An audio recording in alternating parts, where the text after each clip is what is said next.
Hello friends. So now we are moving on complex compound with a new lecture that is called Werner's theorem.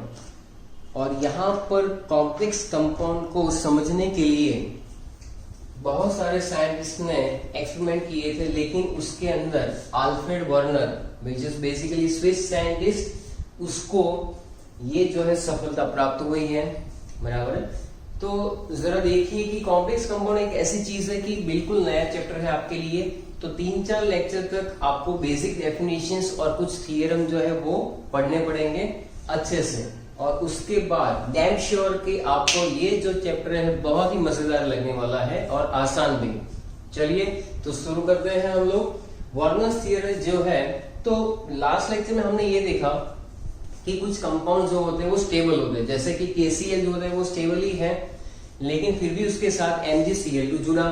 बराबर है। KCl और MgCl2 जो है वो एक डबल सॉल्ट के फॉर्म में हमें मिला, दैट इज KCl.MgCl2.6H2O, जिसको कहते हैं कार्नोलाइट। बराबर। इसी तरह से फेरस एमोनियम सल्फेट वाला भी एक डबल सॉल्ट होता है जिसको नाम दिया जाता है मोहर्स सॉल्ट, और एक होता है फिटकरी। तो ये सारे डबल सॉल्ट जो है, तो क्वेश्चन आएगा दिमाग में कि वो स्टेबल होते हुए भी दूसरे कंपाउंड के साथ क्यों रिएक्शन करते हैं। तो वही क्वेश्चन आया वर्नर के दिमाग में, why other compounds combined with the stable compounds after satisfaction of the valency. बराबर है। सेटिस्फेक्शन था, फिर भी वो नए जो कंपाउंड है उसके साथ जुड़कर उसने नए नए कंपाउंड्स बनाए। बराबर है। तो इसके लिए वर्नर ने क्या किया, 1905 में स्विस साइंटिस्ट अल्फ्रेड वर्नर, बराबर है, ये रहा वर्नर जो उसका नाम है Alfred Werner, prepared new compounds by mixture of cobalt chloride and ammonia. तो उसने क्या किया बेटा कि कोबाल्ट क्लोराइड और एमोनिया को मिक्स करता गया और उसके पास कुछ नए नए कंपाउंड्स बने। तो आप देख सकते हो कि कुछ कंपाउंड जो है उसने स्टडी बनाए हुए हैं और उसको थर्ली स्टडी किया और एक नई थ्योरम दी जिसको हम लोग कहते हैं वर्नर्स थ्योरम। तो यहाँ पर कंपाउंड है, ये इसके कलर है। उसने कौन कौन से कंपाउंड को मिक्स किया था, यानी कोबाल्ट क्लोराइड और एमोनिया। तो कोबाल्ट क्लोराइड और एमोनिया की कॉम्बिनेशन से हमें कितने कंपाउंड मिले, तो हमें 4 कंपाउंड मिले। 4 कंपाउंड में एक का कलर येलो था, एक का पर्पल, एक का वायलेट और ग्रीन। यहाँ पर वायलेट और जो ग्रीन लिखा हुआ है वो एक ही टाइप के कंपाउंड है, कंपोजिशन एक जैसा है, लेकिन वो आइसोमर है, सिस और ट्रांस। और ये है ब्लूइश ग्रीन। तो आप देखोगे बेटा कि कोबाल्ट क्लोराइड, तो बेसिकली स्क्वायर ब्रैकेट के अंदर लिखा है कोबाल्ट, ये ट्रांजिशन मेटल है। NH3 जो है वो उसके साथ जुड़ा हुआ है। स्क्वायर ब्रैकेट में जो भी है वो मैंने लास्ट लेक्चर में बताया हुआ है कि वो कभी भी आयोनाइज नहीं होता है। स्क्वायर ब्रैकेट के बाहर ये जो 3 क्लोरीन है दैट इज आयोनाइजेबल, उसको कहते हैं हम लोग काउंटर आयन।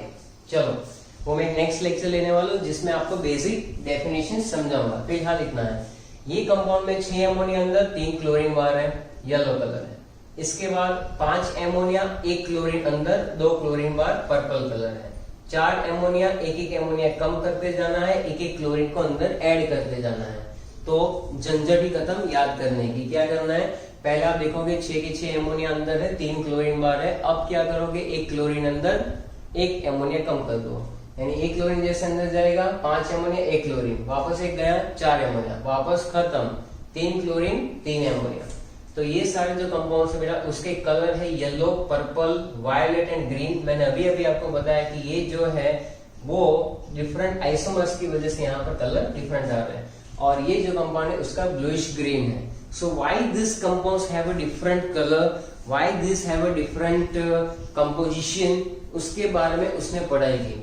तो उसने जब थर्ली पढ़ा तो उसको ये पता चला, उसने प्रैक्टिकल का बेस जो रखा था बेटा वो सिल्वर नाइट्रेट के साथ क्लोराइड कितने प्रेसिपिटेट होते हैं वो बेस रखा था, और एक जो बेस था उसमें था कि भाई कंडक्टिविटी कितनी मिलती है आयंस की।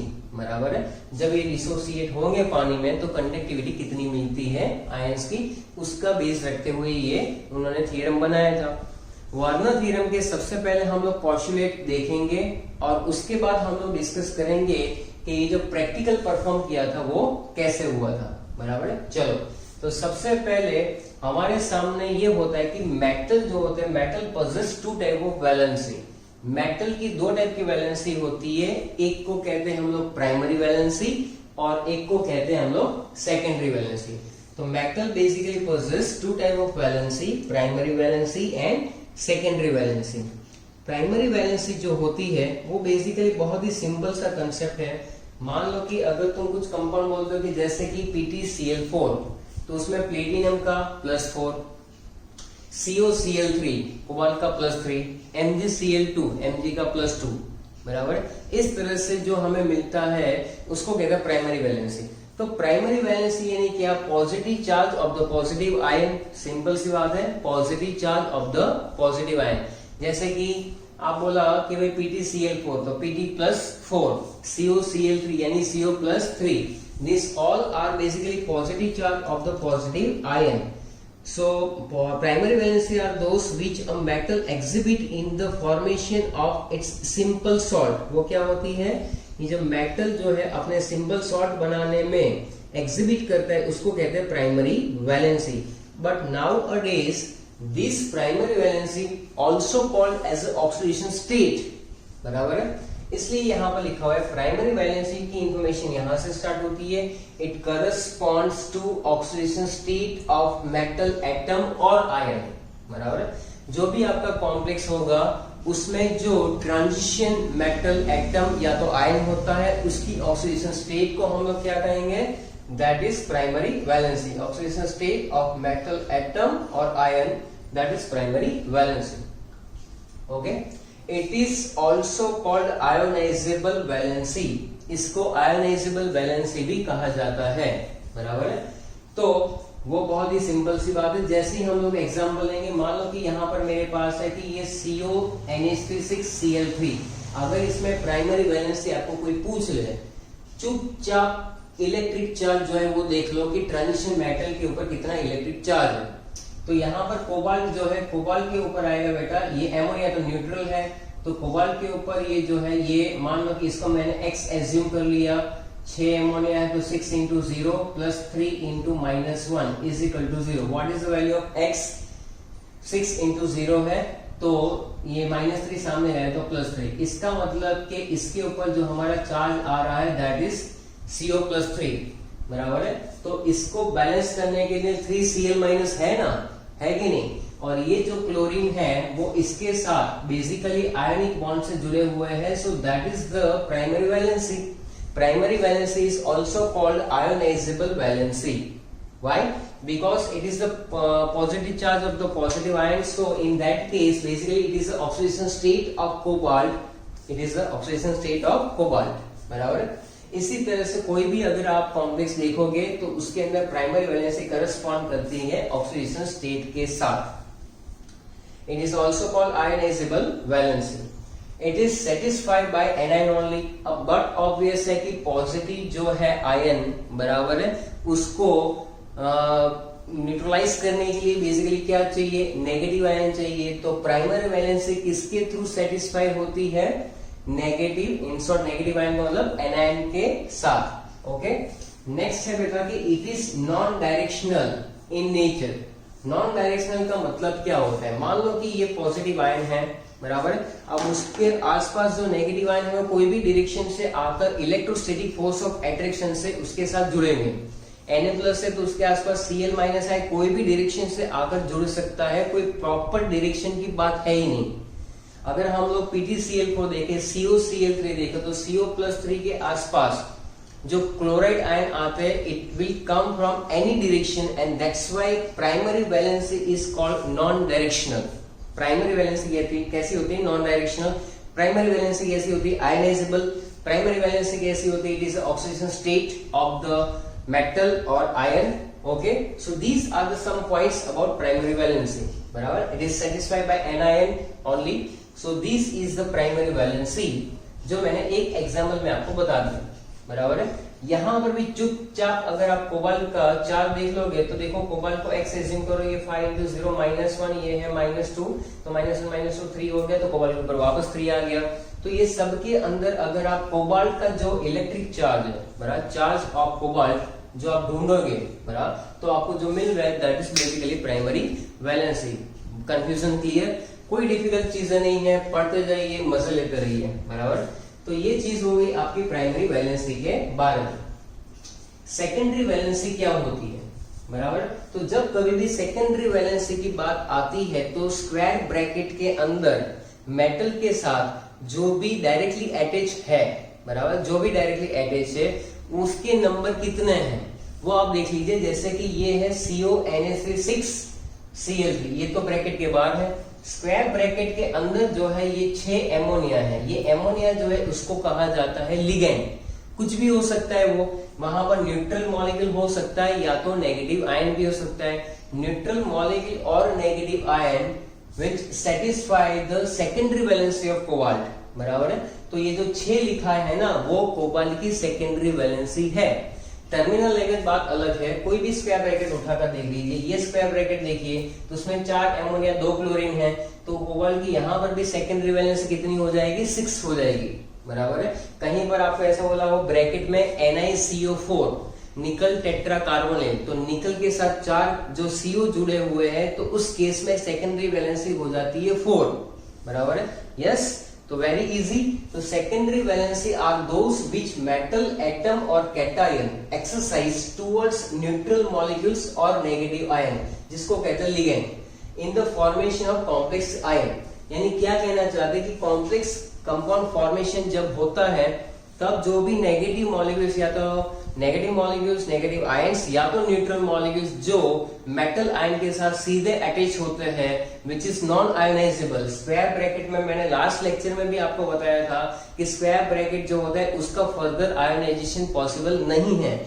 अगर यहाँ पर मैं इसकी बात करूं, मान लो कि मेरे पास है K4FeCN6, वेल नोन एग्जाम्पल है K4FeCN6, तो इसके अंदर ये जो है हो जाएगा डिसोसिएट 4K प्लस और हो जाएगा FeCN6 -4 में। तो यहाँ पर बेटा जो Fe और Cn है, साइनाइड और Fe, वो आगे डिसोसिएट हो ही नहीं सकता है, because in that case cyanide is attached with Fe in the terms of secondary valency, and secondary valency is basically coordinate covalent bond, so it is not ionizable and that's why it is called non ionizable valency also। तो देखो यहाँ पर कहीं पर लिखा ही होगा, ये रहा non ionizable hence directional। अब सेकेंडरी वैलेंसी में एक चीज और रहती है कि सेकेंडरी वैलेंसी हमने जब केमिकल बॉन्डिंग पढ़ा होगा, या अभी भी मेरी सीरीज चल रही है जिसमें केमिकल बॉन्ड में पढ़ा रहा हूं, तो कोवैलेंट बॉन्ड जब होता है तो पर्टिकुलर डायरेक्शन से वहां पर चीजें आती है। मान लो कि यहाँ पर एक ऑर्बिटल है तो दूसरी ऑर्बिटल यहाँ से आकर अटैच हो जाती है। ऐसा नहीं कहीं से भी आकर अटैच हो जाए, ऐसा नहीं बराबर। जैसे इसको कहते हैं हेड ऑन ओवरलैपिंग कहते हो आप, इसको कहते थे side by side overlapping.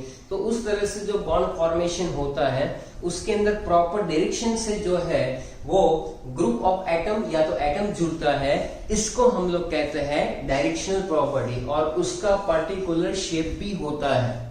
Directional में हमेशा शेप पर्टिकुलर रहेगा, so that's why we can say that कि भी non ionisable hence directional, non ionisable hence directional बराबर है। तो यहाँ पर Fe के साथ साइनाइड जो 6 है वो बेसिकली ऑक्ट्राहेड्रल के फॉर्म में जुड़ा होता है, के बीच में Fe होता है, और मैं आपको दिखाऊं तो इस तरह से 4 साइनाइड होते हैं बराबर। ये 4 साइनाइड, एक ऊपर और एक नीचे, SF6 जैसा स्ट्रक्चर रहता है उसके अंदर।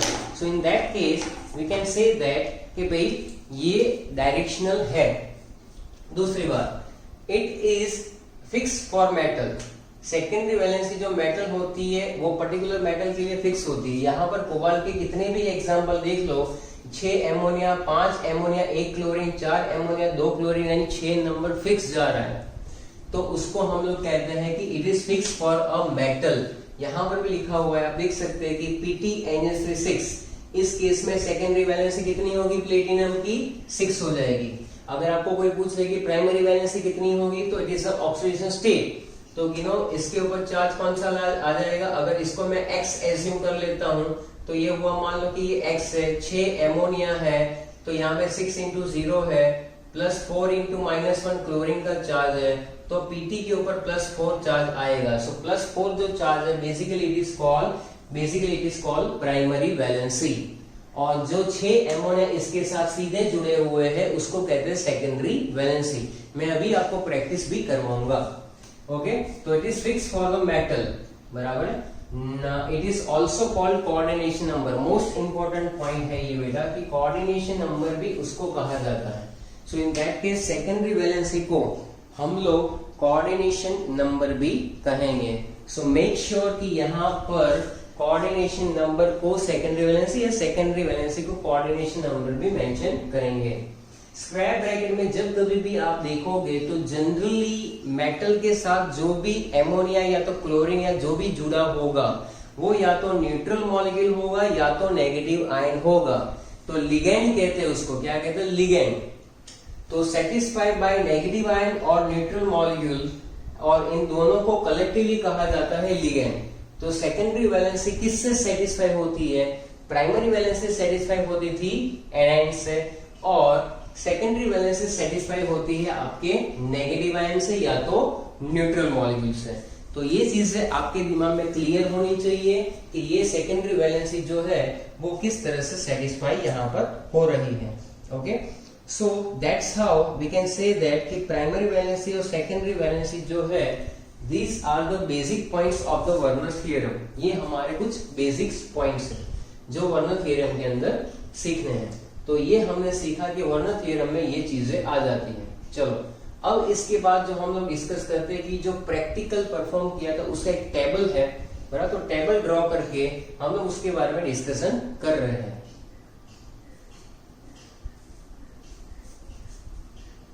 तो एग्जाम्पल से समझते हैं कि भाई वर्नर थ्योरम क्या कहना चाहता है। Okay, so now we have cobalt chloride and ammonia. Werner ने किया क्या था कि कोबाल्ट क्लोराइड और एमोनिया को मिक्स किया, then he get different type of compounds. तो उसको जो कंपाउंड मिले थे बेटा, COCl3 into 6 NH3, COCl3 5 मोल है एमोनिया के, COCl3 और 4 NH3 है। मैंने आपको क्या बताया कि प्राइमरी वैलेंसी जो होती है वो आयनाइजेबल होती है, बराबर। It is satisfied by negative ions only. तो आप देखो तो यहाँ पर मोल्स ऑफ AgCl जो है 3 मोल्स मिल रहे हैं, यानी कि आपके पास when you add AgNO3 silver nitrate solution into this compound, तो इस कंपाउंड का फॉर्मूला कैसा हो सकता है कि आपको 3 मोल्स ऑफ AgCl मिले? आपके दिमाग में सोचो आप, अगर यहाँ पर 3 Ag प्लस है तो 3 Cl माइनस भी है, तो ये Cl माइनस कहां से आए होंगे? यहां से आए होंगे। इसका मतलब कि इस कंपाउंड का फॉर्मूला जो है वो कुछ ऐसा होगा, CO NH3 6 and Cl3। Why? तो आप देखो कि यहाँ पर बेटा कोबाल्ट NH3 है 6 और यहाँ पर Cl3 है। जब आप इसको डिसोसिएट करोगे then you gate CO NH3 6 और Cl माइनस। कितने Cl है? 3 है, तो यहाँ पे 3 Cl माइनस और 3 इंटू -1 -3, तो इसके ऊपर चार्ज आएगा +3। इतना समझ में आ गया सबको? फिर से बता रहा हूँ, जब इसको स्प्लिट करेंगे हम लोग तो ऐसे आयंस मिलेंगे जहां पर 3 Cl माइनस है और ये +3 वाला है। तो आप जरा देखो कि यहाँ पर मोल्स ऑफ AgCl 3 मिल रहे, इसका मतलब when this compound is in this formula then 3 Cl minus combined with 3 Ag plus 2 give 3 AgCl, 3 AgCl, yes or no? It means what कि हमारा जो assumption है कि हमने जो विजुलाइज किया वो स्ट्रक्चर यही होगा और कुछ भी नहीं हो सकता है, क्योंकि यहाँ पर आयोनाइजेबल पार्ट ये है, इसमें कोई भी आयन आयोनाइज हो नहीं सकता है। कोबाल्ट के साथ एमोनिया जो है वो नॉन आयोनाइजेबल है, that is called secondary valency. So in that case 3 moles of AgCl का मतलब है कि formula of the complex compound ये होना चाहिए जहां पर क्लोरीन 3 बाहर है। अगर 2 मोल ऑफ AgCl मिल रहा है इसका मतलब कि कोबाल्ट जो है वो एमोनिया के 5 और क्लोरीन के 1 एटम के साथ अटैच है और 2 क्लोरीन बाहर है। यहाँ पर अगर हम लोग देखेंगे तो 1 ही मोल मिल रहा है, यानी कि 1 क्लोरीन बाहर, तो CONH3 हो जाएगा यहाँ पर 4, 2 क्लोरीन अंदर और 1 क्लोरीन बाहर। क्लियर है इतना? तो ये जो फॉर्मूला है वो मुझे कैसे पता चल रहा है? इस तरह से जो मोल्स ऑफ AgCl मिल रहे हैं उससे। फिर से समझा दूं, अगर ये कंपाउंड में आपको 2 मोल्स ऑफ AgCl मिल रहे हैं बाय एडिंग AgNO3, तो ये यही कंपाउंड हो सकता है जहां पर आप इसको डिसोसिएट करोगे, then 2Cl minus will be ionized or dissociate, and this 2Cl minus react with 2Ag plus to give 2 mole of AgCl, and that's why the formula will be correct. Okay, so in that case it is basically formula of the compounds. अभी आप इसको total number of ions में convert करेंगे बेटा, तो आप देखेंगे कि ये जो आयन है वो है 1:3 के प्रोपोर्शन में, तो कंडक्टिविटी जो आपको मिलेगी वो 1:3 मिलेगी। इसको डिसोसिएट करेंगे तो ये एक कॉम्प्लेक्स कैटायन बनेगा 2Cl, तो 1:2, इसको करेंगे तो 1 और ये 1, तो 1:1 कंडक्टिविटी। तो इस बेसिस पे हम लोग देख सकते हैं कि कंडक्टिविटी भी सही जा रही है। सो Alfred Warner basically observed that when treatment with excess of AgNO3, all the chloride ions were precipitated as AgCl in the first compound, but in other cases some chloride ions were precipitated but other remain in the solution as represented in the columns. The conductivity of the solutions of 4 compounds or 3 compounds which is given in the table also found to be different, showing that the number of ions produced in the solution from these compounds were the same. बराबर। यहाँ पर आप देख सकते हैं कि ये जो कंडक्टिविटी है वो भी इस तरह से ही हमें पता चलती है। यहाँ पर total number of ions produce में कितने लिखेंगे आप, तो ये पूरा एक कॉम्प्लेक्स और ये 3Cl, इसका मतलब है कि पहले में आंसर आना चाहिए 4, यहाँ पर ये पूरा और 2Cl, यानी ये हो जाएगा 3 और यहाँ पर होगा ये 2। तो इस तरह से ये टेबल हम लोग आसानी से समझ सकते हैं। आप देख सकते हैं कि सबसे पहला जो कंपाउंड है, all the ammonia is attached with the cobalt by secondary valency. In the next case 5 ammonia and 1 chlorine will attach with the cobalt by secondary valency। तो क्या एक स्पीसीज ऐसा हो सकता है जो सेकेंडरी और प्राइमरी वैलेंसी दोनों को सेटिस्फाई करता हुआ है? यस, आप सही हो। इस मॉलिक्यूल में बेटा क्लोराइड आयन ऐसा है, जब आप इसका देखोगे स्ट्रक्चर, तो chloride ion act as a primary valency also and act as a secondary valency also. So this species, in this species आप देखोगे कि क्लोराइड आयन जो है basically the species which satisfy primary as well as secondary valency both, primary valency both, that is the special species। वो हम लोगों को पता होना चाहिए कि हर बार ऐसा जरूरी नहीं है कि सिर्फ और सिर्फ एमोनिया ही वहां पर सेकेंडरी वैलेंसी हो। यहाँ पर सेकेंडरी वैलेंसी कैलकुलेट करने के लिए आपको सिर्फ क्या देखना है कि स्क्वायर ब्रैकेट में कोबाल्ट के साथ कितने लिगेंड्स जुड़े हुए हैं। लिगेंड्स का मतलब ये होता है कि न्यूट्रल मॉलिक्यूल या तो negative ions attach with the central metal atom. So in the first case सारे के सारे न्यूट्रल है, यहाँ पर न्यूट्रल भी है और नेगेटिव भी है, न्यूट्रल भी है और नेगेटिव भी है। So that's why we can say that secondary valency is satisfied by the ligands, neutral molecules and negative ions, and primary valency is always satisfied by negative ions.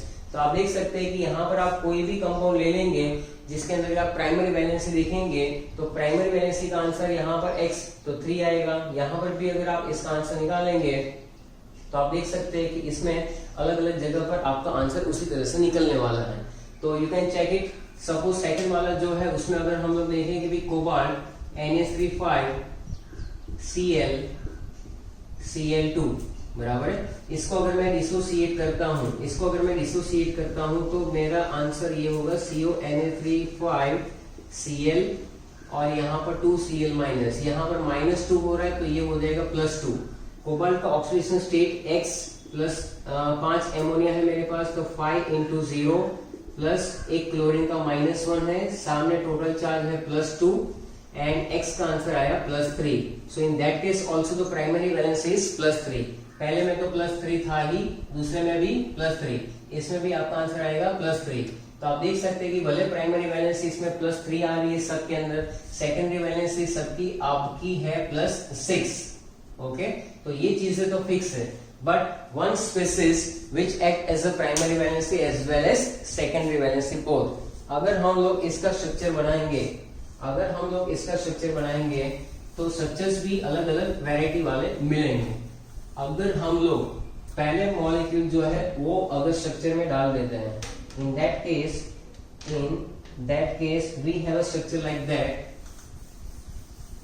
Okay, तो चलो पहला जो compound है complex compound, उसमें बेटा क्या है कि कोबाल्ट यहाँ पर है 1 2 3 4 5 एंड 6, तो टोटल हमारे पास 6 एमोनिया है। मैंने बोला था आपको कि एमोनिया जो है सेकेंडरी वैलेंसी को सेटिस्फाई करता है, इसलिए प्रॉपर डायरेक्शन से ही आपको ड्रॉ करना है। So it is basically octahedral. अब जो क्लोरीन है वो प्राइमरी वैलेंसी है। Primary valency is non directional, so we can draw in any direction. तो वो कोई भी आप डायरेक्शन से ड्रॉ करो, यहाँ पर Cl ड्रॉ कर दिया, Cl यहाँ से भी ड्रॉ कर दिया, Cl यहाँ से भी ड्रॉ कर दिया। सो दिस स्ट्रक्चर, इस स्ट्रक्चर में जो डॉटेड लाइन है वो बेसिकली प्राइमरी वैलेंसी है which is ionisable. So chlorine जो है वो कोबाल्ट की प्राइमरी वैलेंसी को सेटिस्फाई करता है, that's why it is called की primary valency satisfied by negative ion. Okay, और ये जो डैश लाइन है बराबर, जो डार्क लाइन डैश लाइन है which is basically secondary valency. In the second compound, suppose it is like that cobalt, now ammonia 1 2 3 4 and 5, but one chlorine is there। तो यहाँ पर हमारे पास जो है बेटा टोटल 5 एमोनिया, टोटल कितने एमोनिया है 5 एमोनिया है। यहाँ पर क्लोरीन है, क्लोरीन में दो तरह से स्ट्रक्चर बनेगा। क्लोरीन में ये जो डार्क लाइन है और जो डॉटेड लाइन है, इसका मतलब क्या कि क्लोरीन एक अकेला स्पीशीज है जो कोबाल्ट की प्राइमरी वैलेंसी और सेकेंडरी वैलेंसी दोनों को सेटिस्फाई करता है। और ये जो स्क्वायर ब्रैकेट के बाहर क्लोरीन है उसको आप सिर्फ और सिर्फ डॉटेड लाइन से दिखा सकते हो। So in that case you can clarify, आप यहाँ पर बिल्कुल अपने डाउट्स जो है दिमाग में जो भी चले इसको बिल्कुल क्लैरिफाई करते हुए आगे बढ़ सकते हो कि इन दैट केस जब जहां पर डार्क लाइन भी है और डैश लाइन भी है, तो वो वाले स्ट्रक्चर्स के अंदर आपको क्या देखना है कि in solid and dotted lines together indicate chlorine atom satisfying both primary and secondary valency, both primary and secondary valency. जैसे जैसे आगे बढ़ते जाओगे वैसे वैसे क्लोरीन एटम जो है वो उस तरह से ही रहेगा कि वो प्राइमरी वैलेंसी और सेकेंडरी वैलेंसी की तरह ही सेटिस्फाई होता है। So in that case suppose आपके पास कोई ऐसा कंपाउंड है, मान लो कि यहाँ पर आपके पास है, अब मुझे ये बताना कि यहाँ पर कोबाल्ट है, यहाँ पर 1 2 3 4 5 और ये 6, तो यहाँ पर मैं ड्रॉ कर रहा हूँ NH3 NH3 NH3, बाकी 3 है chlorine chlorine chlorine.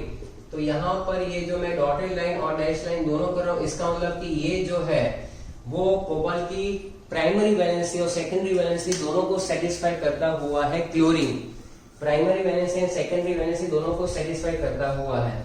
So in some cases we can calculate the primary and secondary valency both, primary and secondary valency both. Suppose इसके बाद एक छोटा सा एग्जांपल अगर हम लोग ले लें कि भाई what is the when platinum chloride is reacted with any other compound, तो किस टाइप के कंपाउंड्स हमें मिलेंगे। तो इस टाइप के कंपाउंड्स में आप क्लैरिफाई कर सकते हो कि कौन कौन सी चीजें आ रही है।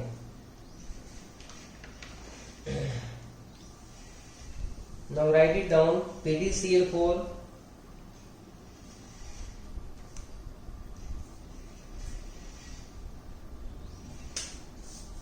compound is PtCl4 6NH3, PtCl4 5NH3, PtCl4 4NH3, PtCl4 3NH3।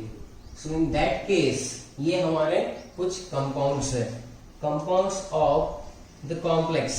Now formula of the complex compound based on that AgNO3 reaction, बराबर। तो आप देख सकते हैं कि यहाँ पर सबसे पहला जो है उसमें फॉर्मूला किस तरह से हम लोग सोच सकते हैं। फॉर्मूला हम लोग किस तरह से सोचेंगे बेटा कि यहाँ पर प्लेटिनम जो है इसका फॉर्मूला क्या हो सकता है। आप जरा ध्यान से देखो कि ये जो प्लेटिनम है Pt, प्लेटिनम जो है एमोनिया के 6 के 6 जनरली 6 एमोनिया वहां पर अटैच है, तो क्लोरीन कितने रहेंगे बाहर 4। इसको जब आप डिसोसिएट करोगे तो क्या मिलेगा PtNH3 6, यहाँ पर 4Cl माइनस है तो इसका चार्ज हो जाएगा +4, तो ये +4 और ये 4Cl, तो टोटल आयंस कितने मिलेंगे आपको 5 ions will be there, 5 ions, बराबर है। तो फॉर्मूला जो बन रहा है ऐसे ही क्यों बना, moles of AgCl, moles of AgCl। जब आप पहला देखोगे तो इसमें जब आप AgNO3 ऐड करोगे then you get the 4 moles of AgCl, 4 moles of AgCl। इसका मतलब है कि 4 Cl जो है 4 Ag प्लस के साथ क्या करेंगे वहां पर रिए करके आपको देंगे 4 मोल्स ऑफ AgCl, बराबर है। इसी तरह से सेकंड जो है PT Na3 यहाँ पर 5 आ गया, इसका मतलब 1 क्लोरीन अंदर और 3 क्लोरीन बाहर। So in that case PT Na3 5 and Cl, और यहाँ पर आपका चार्ज जो है 3Cl माइनस है तो ये रहेगा +3। So in that case total ions जो है 1 और 3 यानी कि 4 आयन मिलने वाले हैं। So in that case the 3Cl minus give the 3 moles of AgCl. In the next case PT NH3 4, so 2Cl, 2 chlorine square bracket के अंदर, यानी कि ये दोनों क्लोरीन जो है प्राइमरी और सेकेंडरी वैलेंसी को सेटिस्फाई कर रहे हैं। So in that case PT NH3 4 Cl2, the charge will be there, ये Cl माइनस है तो ये प्लस चार्ज, और इसमें आपको मिलेंगे एक ये और एक ये, यानी कि 2 आयन। कितने आयन्स मिलेंगे आपको, 2 आयन। तो जहां पर 4 एमोनिया है वहां पर आपको 1 Cl होते हुए यहाँ पर क्या मिलेगा, moles of AgCl will be 1। So in that case आप इस तरह से अपने हिसाब से कर सकते हो कि भी कितने कितने आयन्स वहां पर मिल रहे हैं। तो PT NH3 4 Cl2, PT NH3 4 Cl2, so in that case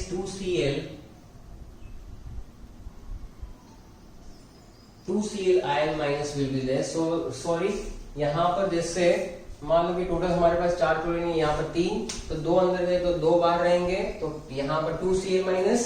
so basically यहाँ पर आपको कितने आयंस मिलेंगे, 2 Cl है, 2 Ag प्लस के साथ ये 2 बनाएंगे। टोटल आयंस ये पूरा कॉम्प्लेक्स कैटायन 1 2 ये 2 + 1 यानी 3। इसी तरह से आगे जाएंगे PT Na3 3 Cl3, तो आप देखेंगे कि यहाँ पर Cl4 है तो 3 क्लोरीन अंदर चलेंगे, 1 क्लोरीन बाहर रहा।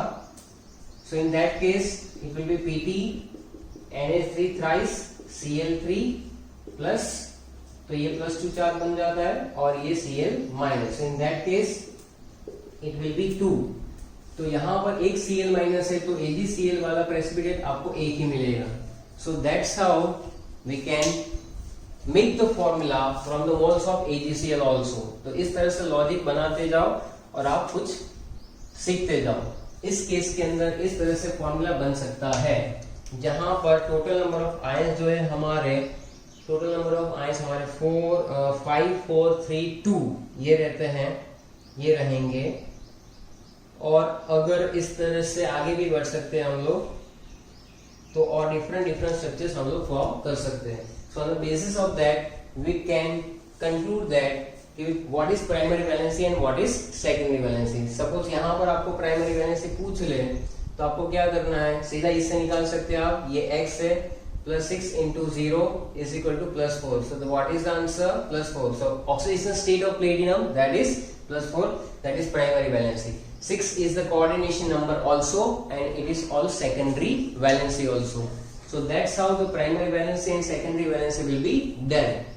Okay, thank you. तो यहाँ पर वर्नर्स थ्योरम जो है हमारा खत्म होता है, और इसकी कुछ लिमिटेशंस भी है कि वर्नर थ्योरम क्या क्या एक्सप्लेन नहीं कर सकती है। कि भाई वर्नर थ्योरम में ऐसा भी होता है कि why only certain elements form coordination compound and not others। क्यों ऐसे ही कुछ एलिमेंट्स है जो कॉम्प्लेक्स कंपाउंड फॉर्म करते हैं, बाकी सारे नहीं करते। सारे के सारे तो नहीं करते, ट्रांजिशन एलिमेंट्स ज्यादातर करते हैं। नेक्स्ट जो है वो है why the coordination compounds has the definite geometry and why do this compounds possess definite magnetic and optical properties also.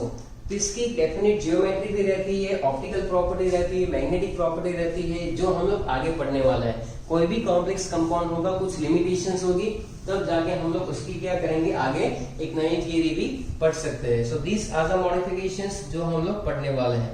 तो ये सब जो हमें आंसर मिलने वाला है वो बेसिकली वैलेंस बॉन्ड थियरी यानी VBT के बेसिस पे मिलेगा, CFT क्रिस्टल फील्ड थियरी के बेसिस पे मिलेगा, MOT मॉलिक्यूलर ऑर्बिटल थियरी जो ऑलरेडी हमने पढ़ा हुआ है उसके बेसिस पे भी मिल सकता है।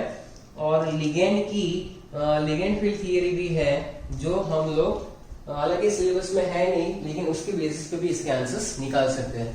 So that's how the one year theorem will be completed and I am much sure कि आपको प्राइमरी वैलेंसी सेकेंडरी वैलेंसी के बारे में सब कुछ क्लियर हो गया होगा. सो आई होप कि आप लोगों ने अच्छे से ये कंप्लीट कर लिया होगा. Thank you.